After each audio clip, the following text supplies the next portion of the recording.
अस्सलाम वालेकुम students, Mohammad Tariq hair. आज का जो हमारा टॉपिक है वो है टिश्यू कल्चर। तो टिश्यू कल्चर एक ऐसा प्रोसेस है, एक ऐसा टेक्निक है जिसमें हम एक सिंगल टिश्यू से या सिंगल सेल से एक पूरा प्लांट बनाते हैं, यानी पूरा ऑर्गेनिज्म बनाते हैं। हम कह सकते हैं it is a technique in which a single tissue या single cell is converted into a whole plant body. जो टिश्यू हम लेते हैं उसको हम एक्सप्लांट भी कह सकते हैं। ये जो टिश्यू कल्चर का प्रोसेस है ये असल में एसेक्सुअल प्रोसेस है, यानी कि इसमें जो प्लांट है उसके गिमीट्स जो है वो इन्वॉल्व नहीं है।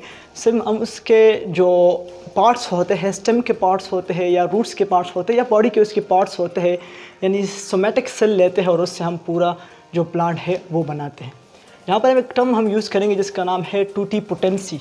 टूटीपोटेंसी का मतलब ये है कि एक सेल की ये एबिलिटी कि वो पूरे ऑर्गेनिज्म में या पूरे प्लांट में कन्वर्ट हो जाए, तो उसे हम टूटीपोटेंसी कहते हैं। तो ये सेल की एबिलिटी होती है और ये कैसे ये प्रोसेस होता है तो उसको हम पूरा डिस्कस करेंगे।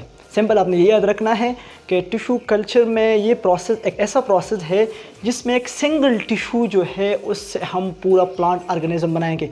और ये भी बात याद रखें कि एक प्लांट से अगर हम बहुत सारे सेल लेते हैं, फॉर एग्ज़ाम्पल 1000 सेल लेते हैं या टिश्यूज़ देते हैं, उसी प्लांट से हम उसी 1000 सेल या टिश्यू से हम एक आगे जाके 1000 प्लांट भी बना सकते हैं। यानी ये एक बड़ा यूनिक प्रोसेस है और बड़ा हेल्पफुल प्रोसेस है और टेक्नोलॉजी में बड़ा यूज़ होता है।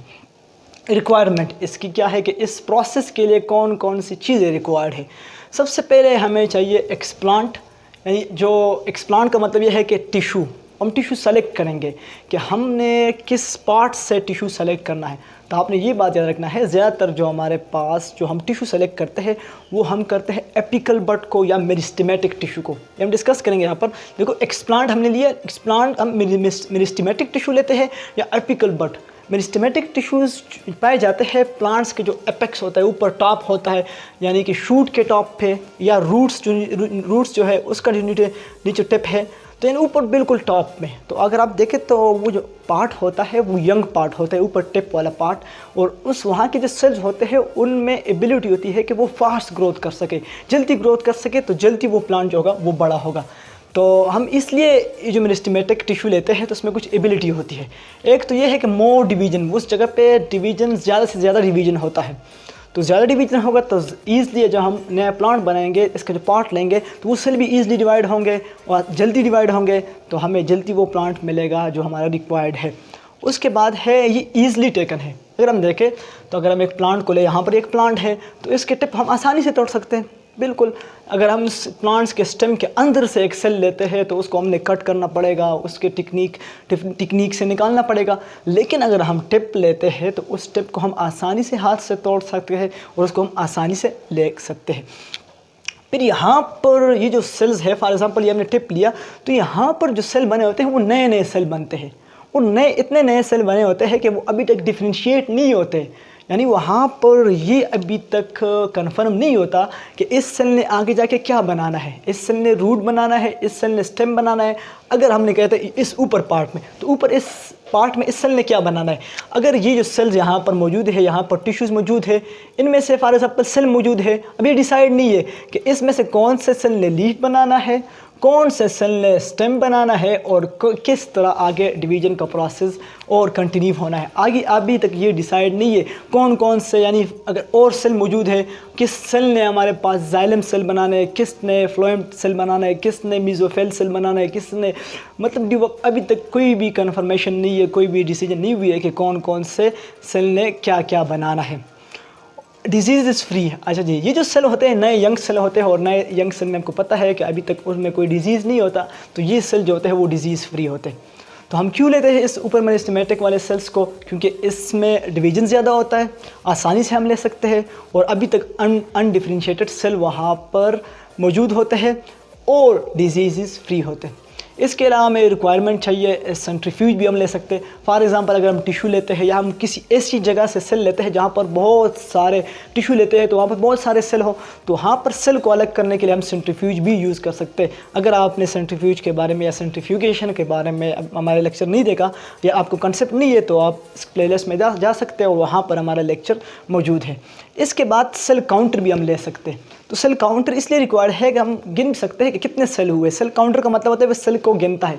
माइक्रोस्कोप भी चाहिए, हम उसको स्टडी करें कि ये जो सेल है इसका जेनेटिक ठीक है, इसके जो जेनेटिक मटीरियल है उसमें कोई चेंजेस तो नहीं है या उसको कोई डिजीज़ तो नहीं है। स्टीरिलाइज़र भी हमें चाहिए, तो स्टीरिलाइज़र हम इसलिए लेंगे कि हमने जो टिश्यू लेना है, सेल लेना है, उसको हमने जर्म फ्री करना है, उससे वायरस बैक्टीरिया हटाने हैं, वो हम आगे डिस्कस करेंगे। बायोसेफ्टी कैबिन लेंगे, तो ये हमें क्यों चाहिए तो इसको भी हम डिस्कस करेंगे। तो इस प्रोसेस की तरफ हम बढ़ते हैं और आगे इस जो प्रोसेस है, जो टेक्निक है, सब स्टार्ट करते हैं। सबसे पहले बढ़ते हैं हम प्रोसीजर की तरफ कि किस तरह ये प्रोसेस जो है ये परफॉर्म होता है। तो प्रोसीजर को कंटिन्यू करते हैं। ये हम डायग्रामेटिकली सब समझेंगे कि किस तरह ये प्रोसेस परफॉर्म होता है और क्या चीज़ें जो है इसके लिए रिक्वायर्ड है। तो सबसे पहले हम प्रोसीजर में करेंगे सिलेक्शन ऑफ प्लांट। हमने प्लांट को सेलेक्ट करना है कि कौन से प्लांट को हमने बनाना है। फॉर एग्जांपल हम फ्रूट्स का प्लांट बनाना चाहते हैं या हम किसी लकड़ी वाला प्लांट्स जो है उसकी टिश्यू कल्चर करना चाहते हैं, तो हमने प्लांट को सेलेक्ट करना है। प्लांट को सेलेक्ट करने के बाद हमने प्लांट के पार्ट को सेलेक्ट करना है कि किस पार्ट को हम सेलेक्ट करें, कि आया हम प्लांट्स के जो रूट को सेलेक्ट करें या उसके टिप्स को सेलेक्ट करें या किसी और पार्ट को हम सेलेक्ट करें। फॉर एग्जांपल हम सेलेक्ट करते हैं मेरिस्टेमेटिक पार्ट को। मोस्टली हम मेरिस्टेमेटिक पार्ट सेलेक्ट करते हैं और मैंने आपको रीज़न बताया कि क्यों हम मेरिस्टेमेटिक पार्ट को सेलेक्ट करते हैं। जो मेरिस्टेमेटिक पार्ट हम सेलेक्ट करते हैं वो जर्म फ्री होना चाहिए और हेल्थी होना चाहिए, ये तो आसान बात है। जब हमने पार्ट को सेलेक्ट किया तो सबसे पहले हम उसको करेंगे स्टीरिलाइजेशन का प्रोसेस।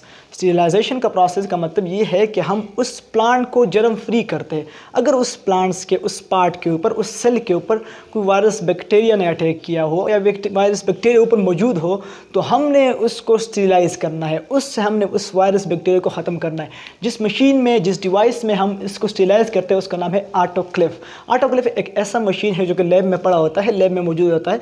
उसमें हम क्या करते हैं कि ये जो प्लांट्स लेते हैं, प्लांट्स के जो पार्ट्स हम लेते हैं, टिश्यू को लेते हैं या सेल को लेते हैं, उसको हम स्टीरिलाइज करते हैं, उसको हम साफ़ करते हैं, उससे वायरस बैक्टीरिया को रिमूव करते हैं। अच्छा जी, ये प्रोसेस है। फॉर एग्जांपल हमने ये एक प्लांट सेलेक्ट किया, ये प्लांट है, हमने जो भी प्लांट आप सेलेक्ट करते हो, फॉर एग्जांपल हमने सेलेक्ट किया किसी फ्रूट वाले प्लांट को हमने सेलेक्ट किया, इसने हमने ये वाला पार्ट ले लिया, ये हमने इससे टिश्यूज़ ले लिया, इसमें बहुत सारे सेल मौजूद है। तो ये जो इस सेल को हम या इस टिश्यूज़ को जो हमने लिया होता है इसको हम एक्सप्लांट भी कहते हैं। अब ये एक्सप्लांट हमने ले लिया, इसको हमने फिर क्या करना है, स्टीरिलाइजेशन का प्रोसेस से इसको गुजारना होगा। तो स्टीरिलाइजेशन का प्रोसेस हमने इसका कर लिया। अब ये जर्म फ्री हो गया, अभी रेडी है कि हम इसको आगे ट्रांसफ़र करें। अब इसके बाद नेक्स्ट स्टेप आता है इनोकुलेशन। इनोकुलेशन का मतलब होता है transfer of explant to media, यानी कि हमने जो एक्सप्लांट होता है, जो हमारे पास सेलेक्टेड टिश्यू होता है या सेलेक्टेड सैंपल होता है, उसको हमने ट्रांसफ़र करना है मीडिया में। तो हमने इस मीडिया में ट्रांसफ़र किया। What is media? तो मीडिया फॉर एग्ज़ाम्पल ये हमारे पास एक कल्चर मीडिया होता है, यानी एक जगह होती है, ऐसी जगह होती है जहाँ पर इस सेल को या इस टिश्यू को ग्रो करने के लिए तमाम चीज़ें मौजूद होती है, यानी एक सोल्यूशन होता है। ये क्या है? एक सोल्यूशन है और ये किसी बीकर में हमने इसको डाला हुआ है, ये एक सोल्यूशन है। इस सोल्यूशन में सब कुछ मौजूद है, ये इस सेल या इस टिश्यू के ग्रो करने के लिए सारी रिक्वायरमेंट मौजूद है। फॉर एग्ज़ाम्पल हम कहते हैं कि इसमें ऑक्सिन एंड साइटोकाइनिन दोनों हार्मोन्स मौजूद है। तो ऑक्सिन और साइटोकाइनिन हार्मोन्स, ये ग्रोथ हार्मोन्स हैं, तो ये रिक्वायर्ड है इसके लिए, इस मीडिया में हमने रखे हुए हैं। तो अब हमने इस मीडिया में बाकी सारे मटेरियल भी होंगे जो इसके ग्रोथ के लिए, फॉर एग्जांपल इसमें आयंस भी होंगे, तो हम बहुत सारे आयंस ले सकते हैं। फॉर एग्जांपल इसमें मैग्नीशियम आयन इसको रिक्वायर्ड है, या इसको पोटाशियम आयन रिक्वायर्ड है, या बहुत सारे इसमें नाइट्रोजन इसको चाहिए, फास्फोरस इसको चाहिए इस प्लांट्स को। एक बात आपने याद रखना है कि जो हार्मोन्स तो ये तो स्पेसिफिक है, हर प्लांट्स के लिए एक जैसे हार्मोन चाहिए, ऑक्सिन साइटोकाइनिन हमने रखने हैं, लेकिन जो बाकी न्यूट्रंस है वो प्लांट टू प्लांट वेरी होते हैं, यानी स्पेसिफिक टू स्पेसिफिक प्लांट होते हैं। यानी कुछ प्लांट्स ऐसे होते हैं उसके लिए नाइट्रोजन ज़्यादा चाहिए, कुछ प्लांट के लिए फास्फोरस ज़्यादा चाहिए, कुछ प्लांट के लिए मैग्नीशियम ज़्यादा चाहिए। तो वो हम प्लांट को देखते हैं कि कौन सा प्लांट वहाँ पर मौजूद है, तो उस प्लांट के मुताबिक हम क्या करेंगे, इस मीडिया में उस न्यूट्रिएंट्स को डालेंगे।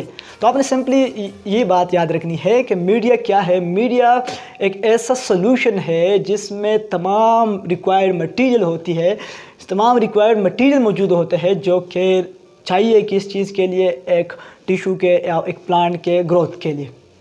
ठीक है जी, तो ये बात आपने याद रखनी है। तो आपने एक और बात याद रखनी है कि ऑक्सिन और साइटोकाइनिन दोनों जो है ये ग्रोथ हार्मोन्स है, ये रूट और शूट फार्मेशन में इन्वॉल्व है। लेकिन कुछ चीज़ें आपने याद रखनी है कि जो साइटोकाइनिन होगा, साइटोकाइनिन ये जब ज़्यादा होगा, अगर हमें शूट की फार्मेशन के वक्त यानी स्टेम जब निकलता है, तो उस वक्त आपने याद रखना है कि वहाँ पर साइटोकाइनिन ज़्यादा होनी चाहिए और ऑक्सिन की अमाउंट कम होनी चाहिए। ज़्यादा साइटोकाइनिन होगा तो तब शूट फार्मेशन होगी। हमने लिखा है 2/1, यानी कि 2/1 हमने इसलिए लिखा हुआ है कि जो साइटोकाइनिन वो ज़्यादा हो और ऑक्सिन की अमाउंट कम हो, तो ये शूट फार्मेशन करेगा, यानी कि उस टिश्यू से स्टेम बनेगा। अच्छा, जो रूट फार्मेशन के लिए आपने ये याद रखना है कि जो साइटोकाइनिन की मकदार जो होती है उसमें कम होती है और ऑक्सीजन की जो अमाउंट है, मकदार जो है वो ज़्यादा उसके लिए रिक्वायर्ड होती है। तो आपने ये बात सिंपली याद रखनी है कि हमारे पास जब साइटोकाइनिन की मकदार हमने ज़्यादा करनी है तो हम शूट फार्मेशन करेंगे, ऑक्सीजन की अमाउंट ज़्यादा होगी तो हमारे पास रूट की फार्मेशन होगी। रिक्वायर्ड दोनों है हमारे पास रूट और शूट फार्मेशन के लिए, लेकिन यहाँ पर जो रेशो का डिफरेंस है वो अलग, स्पेसिफिकली हम कहते हैं कि जो हार्मोन्स होते हैं वो स्पेसिफिक होते हैं, स्पेसिफिक ग्रोथ के लिए, स्पेसिफिक जो रिएक्शन उसके लिए। जब यहाँ पर सेल डिवीज़न का प्रोसेस स्टार्ट हो जाएगा तो यहाँ पर अब जो स्ट्रक्चर बनेगा उस स्ट्रक्चर को हम बोलते हैं कैलस। कैलस का मतलब है group of cell, group of undifferentiated cell, यानी यहाँ पर अब जो सेल मौजूद है इनमें कोई डिफरेंसेस नहीं है, यानी सारे एक सेल है। अभी डिफरेंशिएशन नहीं हुई है कि किस सेल ने हमारे पास रूट्स बनाना है और कौन से सेल ने यहाँ पर स्टेम बनाना है, अभी तक कोई डिफरेंशिएशन नहीं हुई है। हाँ, एक बात आपने याद रखनी है कि इस कैलस से आप बहुत सारे सब कैलस बना सकते हैं। यानी कि फॉर एग्जांपल यहाँ पर हमारे पास एक कैलस बना हुआ है तो इससे हम 50, 10, 20, 30 जो कैलस है, सब कैलस है वो बना सकते हैं और हर एक सब कैलस से फिर हम एक एक प्लांट्स भी बना सकते हैं। तो बात आपने ये याद रखनी है कि एक कैलस से, एक कैलस जो बना हुआ है तो उससे हम अपनी मर्ज़ी के मुताबिक सब कैलस बना सकते हैं और उतने ही प्लांट्स हम आगे बना सकते हैं। तो मेन जो प्रोसेस होता है वो असल में यहाँ पे होता है, यहाँ पर हम अपनी मर्ज़ी के मुताबिक सब कैलस बनाते हैं और जितने प्लांट्स हमें रिक्वायर्ड होते हैं तो उसके मुताबिक हम सब कैलस बनाते हैं। जो सब कैलस है तो ये कन्वर्ट होता है एम्ब्रियो में। तो एम्ब्रियो क्या है, एम्ब्रियो हमारे पास इसमें इस ही से फिर क्या होगा, आगे जो प्लांट्स है वो बनता है। जिस तरह हम कहते हैं कि जो एम्ब्रियो बनता है जो स्पर्म और एग की फर्टिलाइजेशन से एम्ब्रियो बनता है, असल में ये भी एम्ब्रियो होता है। तो प्लांट्स में जिस तरह हम एम्ब्रियो देखते हैं, एक सीड एम्ब्रियो है, तो यहाँ पर भी एक एम्ब्रियो बनी है।